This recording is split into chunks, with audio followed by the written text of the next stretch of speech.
হযরত ফাতিমা রাদিয়াল্লাহু তাআলা আনহা আলীকে ডেকে বলছে, আলী রে, ঘরের ভেতরে তেমন কোনো খাবার নাই রে আলী,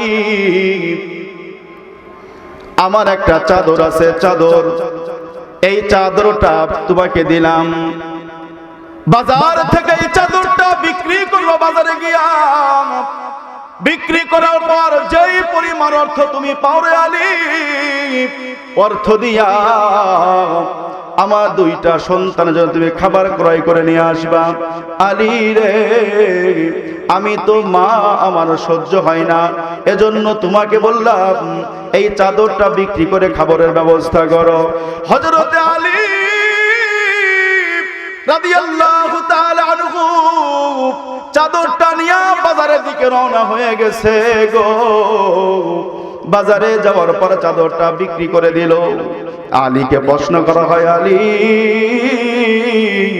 চাদরটা কেন বিক্রি করবা? আলী বলে, আমি তো পারিবারিক কথা তোমার কাছে বলবো না, কি জন্য কেন বিক্রি করি এটা শুধু একমাত্র আমি ভালো জানি, তুমি ক্রয় করলে করো।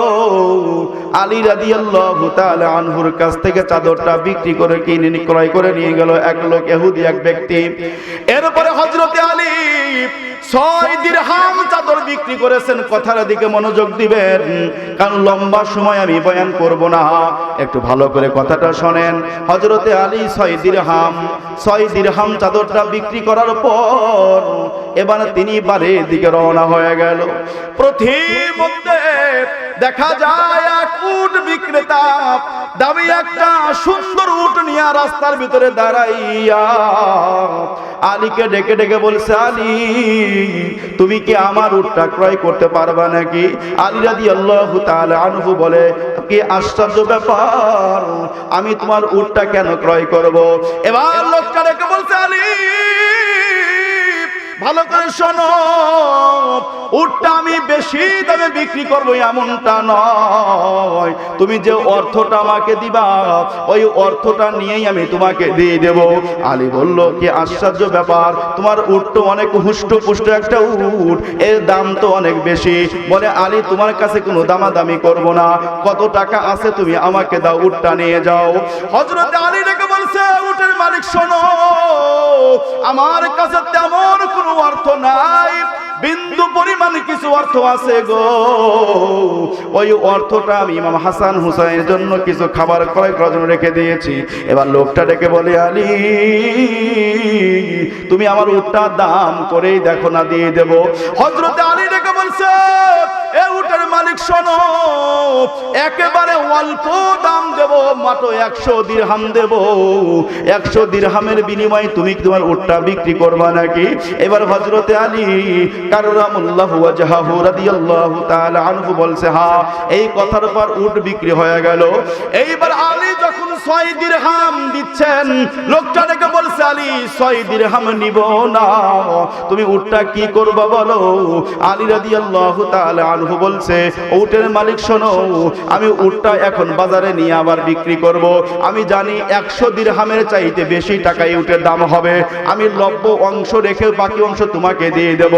এই কথা বলার পরে হযরত আলী উটটা বাজারের মধ্যে নিয়ে গেল। নিয়ে যাওয়ার পর উটের দাম হইছে 160 দিরহাম। জোরে বলেন সুবহানাল্লাহ। 160 দিরহাম উটটা বিক্রি করার পর হযরত আলী যখন দিরহাম নিয়ে বাড়ির দিকে রওনা, এইবার পথিমধ্যে ওই উটের মালিক ডেকে বলছে, আলী রে, কিছুই তো বুঝলাম না, উটটা তুমি আমার কাছ থেকে ক্রয় করলা, আবার বিক্রি করে দিলা, এখন আমার অর্থ দেওয়ার পরিবর্তে তুমি কোথায় যাও? আলী ডেকে বলল, ভাই, আমি দীর্ঘ সময় আপনাকে খোঁজ করতেছিলাম, কোথাও পাই নাই, আমি আপনার 100 দিরহাম দেওয়ার জন্যই খুঁজতেছি। এবার উটের মালিক বলে, আলী, 100 দিরহাম দিয়ে বাকি দিরহামগুলো তুমি নিয়ে যাও। এবার হযরতে আলী রাদিয়াল্লাহু তাআলা আনহু 100 দিরহাম উটের মালিককে দেওয়ার পর বাঁচছে কয় দিরহাম? 60 দিরহাম বাজছে। এবার আলী রাদিয়াল্লাহু তাআলা আনহু 60 দিরহাম নিয়া এইবার ফাতিমার কাছে ধরায়া দিল। দেখেন দিনদারিত্ব কারে কয়, ঈমান কারে কয়, হালাল হারাম কারে কয়। এইবার ফাতিমা দেখে বলছে, আলী আমি জানি আমার চাদর বিক্রি করলে 60 দিরহাম হবে না, আমি এটা ভালো করে বুঝি। আমার যে চাদর, এই চাদর বিক্রি করলে 60 দিরহাম হওয়ার মতো চাদর নয়। আলী রে বলো তো তুমি এই বাদবাকি টাকাগুলো কোথায় পেলে, 60 দিরহাম কোথায় পেলে? এইবার ফাতেমার জবাবে আলী বলে, এ ফাতিমা শোনো, এই 60 দিরহাম পাওয়ার একটা কারণ আছে। কয় কারণ কি? কয় আমি যখন চাদর বিক্রি করেছিলাম 6 দিরহাম, 6 দিরহাম বিক্রি করে আমি যখন বাড়ির দিকে রওনা, এক ভিক্ষুক এসে আমাকে বলছে, আলী রে আমি কয়েকদিন যাবত না খেয়ে আছি রে আলী, একটু সহযোগিতা করতে পারবানি? আমি আলী কথা শোনার পর অন্তরে মায়া লাগলো। আমি যে 6 দিরহাম বিক্রি করেছিলাম, ওই 6 দিরহাম ওই ফকিরকে আমি দিয়ে দিলাম। এ ফাতিমা, ওই 6 দিরহাম দান করে দেওয়ার পর আমি একটা উট ক্রয় করলাম। ওই উটটা আমি বিক্রি করছি 160 দিরহাম। উটের মালিককে 100 দিরহাম দিয়ে দেওয়ার পরে আমার কাছে অবশিষ্ট 60 দিরহাম বেঁচে গেছে। এইবারে এই তথ্যটা ফাতিমা রাদিয়াল্লাহু তাআলা আনহা এই অর্থ খাওয়ার লোক না, কারণ ফাতেমা জানে হারাম খাওয়ার চাইতে না খাওয়া ভালো। কথা কোন কেন ঠিক নেবে ঠিক? কারণ তারা জানে ঈমান বিক্রি করা যাবে না। হারাম মানুষকে লাঞ্ছনা করে, লাঞ্ছিত অপদস্থ করে, হালাল মানুষকে সম্মানিত করে, হালাল মানুষকে আল্লাহর জান্নাত পর্যন্ত নিয়ে যায়। প্রতিটি ভালো ভালো কাজের শুরুতে হালাল শর্ত। রাসূল সাল্লাল্লাহু আলাইহি ওয়াসাল্লাম হাদিসের মধ্যে বলেন, লা ইয়াদখুলুল জান্নাতা জাসাদুন গুজিয়া বিল হারাম। আল্লাহর পয়গম্বর বলে, যেই শরীরের ভিতরে হারাম ঢুকছে, ওই শরীর কোনোদিন আল্লাহর জান্নাতে ঢুকবে না। এবার আপনারা বলেন তো, সুদ তো বুঝি সমাজের জন্য হালাল হয়ে গেছে? কি বলেন, সুদ হালাল কি হারাম? সুদ হারাম এটা আমরা জানি, তারপরে মানুষ খায় কি খায় না বলেন? এ ভাই, এইরকম ভাবে সমাজে কোটি কোটি অবৈধ হারাম কাজ চালু আছে, কিন্তু বন্ধ করার কোনো কায়দা নাই। কেন? আল্লাহর ভয় অন্তরে ঢোকে নাই। এইবার ফাতিমা পয়গম্বরের দরবারে চলে গেছেন, ইয়া রাসূলুল্লাহ, আমার স্বামী হযরতে আলী এই চাদর বিক্রি করার এই ঘটনাটা পয়গম্বরকে শোনানো হলো। এবার আল্লাহর নবী, বিশ্ব নবী কথাটা শোনার পর ফাতিমাকে শোনায়, ফাতিমা ভালো করে শুনে নাও, এই 60 দিরহাম হালাল দিরহাম। বলে কারণটা আমাকে বুঝাইয়া বলেন। আল্লাহর পয়গম্বর ফাতিমাকে বলে, ফাতিমা তাহলে শোনো কাহিনীটা। ওই যে উটের মালিক দুনিয়ার কোনো সাধারণ মানুষ নয়, ওই উটের মালিকের পরিচয় কি তুমি জানো? ফাতিমা বলে, না, উটের মালিকের পরিচয় তো আমি জানি না। এবার ফাতিমা রাদিয়াল্লাহু তাআলা আনহাকে শোনায়া দেয়। আল্লাহর পয়গম্বর বলেন, যাকে বলা হয় রূহুল কুদুস, অর্থাৎ যাকে বলা হয় এরকম ভাবে পৃথিবীতে যিনি কুরআন নিয়ে পৃথিবীতে আগমন করেছেন। এ মুসলমান আল্লাহর গোলাম, এইবার আল্লাহর পয়গম্বর এইবার ফাতেমাকে শোনায়া দেয়, ফাতেমা শুনে নাও, তিনি আর কেউ নয়, তিনি হলো হযরতে জিবরিল আমিন। হযরতে জিবরাইল ফেরেশতা উটের মালিক হইয়া উটটা নিয়ে তিনি জমিনে আগমন করেছিলেন। ওই উটের মালিকের নাম হলো জিবরাইল। অর্থাৎ আল্লাহর পয়গম্বর ব্যাখ্যা দিয়ে দিছে এইভাবে, ফাতেমা হযরতে আলী যে 6 দিরহাম দান করেছেন, আল্লাহ রাব্বুল আলামিন 6 দিরহামের পরিবর্তে এই 6 দিরহামের কারণে আল্লাহর পয়গম্বর সাল্লাল্লাহু আলাইহি ওয়াসাল্লাম বলে, এ ফাতিমা, প্রত্যেক দিরহামের বিনিময়ে আল্লাহ তাআলা 10 দিরহাম করে বাড়ায়া দিবেন। দান করছে 6 দিরহাম, পাইছে 60 দিরহাম, তার মানে 1 এ 10। কথা কান ঠিক না বে ঠিক? আল্লাহ তাআলা বলেন, মাসালুল লাযিনা ينفقون أموالهم في سبيل الله كمثل حبة أنبتت 7 سنابل في كل سنبلة 100 حبة الله أكبر বলেন আল্লাহ রাব্বুল আলামিন বলেন দুনিয়ার মানুষেরা শোনো আল্লাহ তাআলা বলে দিয়েছেন মাসালুল লাযিনা ইউনফিকুনা আমওয়ালাহুম যারা আল্লাহ তাআলার রাস্তায় এরকম ভাবে দান করে তাদের উদাহরণ কেমন আল্লাহ পাক রব্বুল আলামিন বলে তাদের উদাহরণ একটা বীজের মতো বীজ কেমন বলে একটা ফসল লাগাইছে একটা ফসল থেকে একটা গাছ তৈরি হয়েছে ওই গাছের ভিতরে কোন 60টা ডাল বের হয়েছে 60টা ডাল বলে 60টা ডালের ভিতরে এক একটা ডালে 100 করে দানা আছে ভালো করে একটা বুঝার চেষ্টা করুন মুসলমান এই যে একটা সরিষার বীজ জমিনে বপন করি আল্লাহ এই রকম ফসল দিয়ে আমাদের উদাহরণ দিয়েছেন হাব্বাতিন আমবাতাত 7 সানাবিল আল্লাহ বুঝায় একটা বীজ তোমরা বপন করছো বীজ একটা ফসল লাগাইছো একটা ফসল থেকে একটা গাছ তৈরি হয়েছে একটা গাছ থেকে 60টা ডাল বের হয়েছে আর 60টা ডাল থেকে এক একটা ডালে 100 করে দানা আছে তাহলে 7 ডালে যদি 60 ডালে 100 করে দানা থাকে দানা কত হয় 700 আল্লাহ তাআলা বুঝায় দুনিয়ার মুসলমান শোনো যদি কেউ আল্লাহর রাস্তায় টাকা দান করে গো একটি টাকা আল্লাহ 700 দিরহামে পরিণত করে দিবেন এরকম 700 টাকায় পরিণত করে দিবেন অন্য বর্ণনায় 1 টাকাকে 10 টাকা পরিণত করে দিবেন যেই উদাহরণ হযরত আলী রাদিয়াল্লাহু তাআলা আমাদের সামনে দিয়েছেন আমার মুসলমান ভাইরা আমার বন্ধুরা বলতেছিলাম সন্তান এবং সম্পদ এই দুইটা জাহান্নাম পর্যন্ত নিয়ে যায় কেমনে কিভাবে নিয়ে যায়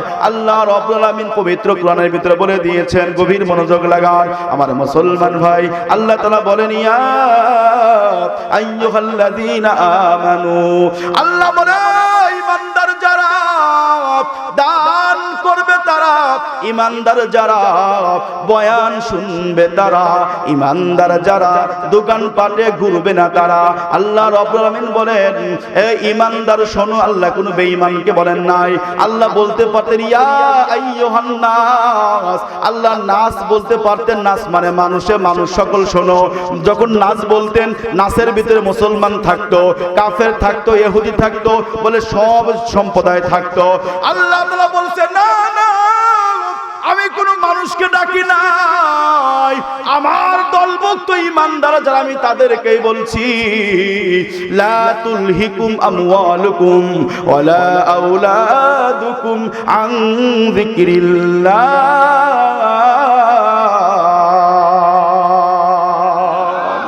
আল্লাহ তাআলা বলেন এই ঈমানদার শোনো লা তুলহিকুম আমওয়ালুকুম ওয়ালা আওলাদুকুম আন যিকরিল্লাহ আল্লাহ সতর্কবাণী দিয়েছেন এখানে আল্লাহ নসিহত করেছেন এমনটা নয় সরাসরি আল্লাহ ডেকেছেন ঈমানদার সম্পদের ব্যাপারে শোনো সন্তানের ব্যাপারে শোনো তোমার সন্তান এবং তোমার সম্পদ যেন আন যিকরিল্লাহ আল্লাহ তাআলা জিকির আল্লাহ তাআলা স্মরণ থেকে তোমাকে যেন দূরে সরায় না দেয় কারণ তোমার সম্পদ তোমার মায়া তোমার সন্তান তোমার মায়া এই সন্তান এবং সম্পদ এমন হতে পারে তোমার জন্য তো এই সম্পদ তোমাকে জাহান্নাম পর্যন্ত নিয়ে যাবে এই সন্তান তোমাকে জাহান্নাম পর্যন্ত নিয়ে যাবে শুনে রাখো ঈমানদার আল্লাহ বারবার ঈমানদারকে ডাকলেন আল্লাহ তারপরের অংশে বলেন ওয়া মাইয়াফআল যালিকা ফাউলাইকা হুমুল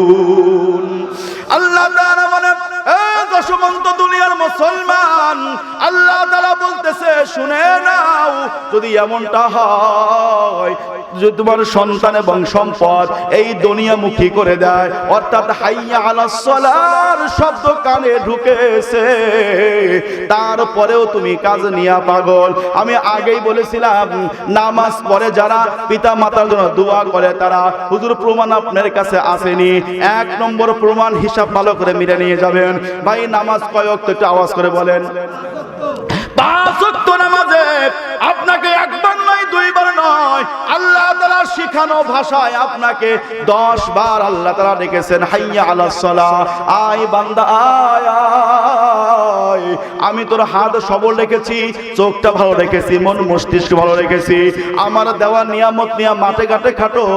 বান্দা আয় 10টা মিনিট সময় দেওয়ার মাঠে চলে যাবে। আমি একটা হিসাব মিলাই দিচ্ছি, ভালো করে হিসাবটা মিলাই আনেন। নামাজ পড়ে যারা রব বলে তারা, আর রব বলে লাভ হইল যারা রব দুনিয়া থেকে বলে কবরে গেলেও পরীক্ষা হবে, মার রব তোমার রবকে বলে দুনিয়ায় রব বলছি, এই কারণে কবরের জগতে রব বলাটা সহজ হয়ে যাবে। বিভিন্ন জায়গায় কথা আমি উত্তর দিয়েছি, একটু ভালো করে কথাটা শোনেন।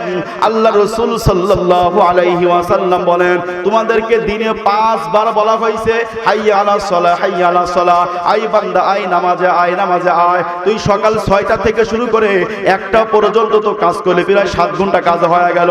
7 ঘন্টা পরে বান্দা আমার কবরে 10টা মিনিট সেজদার জন্য আয়। আল্লাহ আমাদেরকে ডেকেছে, কিন্তু আমাদের কানে আওয়াজ গেছে, তারপরেও আমরা মসজিদমুখী হই নাই। এইবার হিসাব মিলান, নামাজ পড়ে যারা কবরের শব্দ রব পারবে তারা, নামাজ পড়ে যারা পিতা মাতার জন্য দোয়া করে তারা। হুজুর হিসাব তো মিললাম না, হিসাব স্পষ্ট। ফজর নামাজ কয় রাকাত? কয় রাকাত? 4 রাকাত না, 2 রাকাত সুন্নাহ, 2 রাকাত ফরজ। তো এবার ভালো হিসাব মিলান। এরকম ফজর, জোহর, আসর, মাগরিব, এশা মোট 5 ওয়াক্ত নামাজে সুন্নাতে মুআক্কাদা, ওয়াজিব এবং ফরজ মিলে কয় রাকাত হয়? গুণা লাগবে না, 32 রাকাত। মানে যত সময় নাই এজন্য গুনতে দিলাম না কি আপনাদেরকে, আমি বল দিলাম কয় রাকাত হয়। দেখেন, যারা দুনিয়াতে নামাজ পড়ে কবরে গিয়েও রব তারা বলতে পারে। দলিল 1 নম্বর দেখেন, 32 রাকাত নামাজ হয় সুন্নাতে মুআক্কাদা, ওয়াজিব এবং ফরজ মিলে 32 রাকাত নামাজ হয়। আচ্ছা, 32 রাকাত নামাজে সূরা ফাতিহা কয়বার পড়তে হয়? সূরা ফাতিহা প্রতি রাকাতে সূরা ফাতিহা কয়বার পড়তে হয়? একবার করে না? তাহলে 32 রাকাতে সূরা ফাতিহা কয়বার পড়ছেন আপনি? 32 বার পড়ছেন। আচ্ছা, 32 বার যখন সূরা ফাতিহা আপনি পড়েছেন, আপনি 32 বার কিন্তু শব্দটা পড়েছেন আলহামদুলিল্লাহি রাব্বিল, রব পড়ছেন না? রব পড়ছেন আপনি? পড়ছেন রব্বিল আলামিন। আপনি দুনিয়ার রব এবং ওই পরকালের রব, আপনি এটা আপনি সাক্ষ্য দিয়েছেন নামাজের ভেতরে। বলে 32 বার সূরা ফাতিহা আপনি পড়েছেন, 32 বারই আপনি পড়েছেন রব্বিল আলামিন, রব্বিল আলামিন, রব্বিল আলামিন। কয়বার পড়ছেন? 32 বার পড়েছেন। হিসাব ভালো করে মিলান। আচ্ছা, 32 রাকাত নামাজে রুকু কয়টা?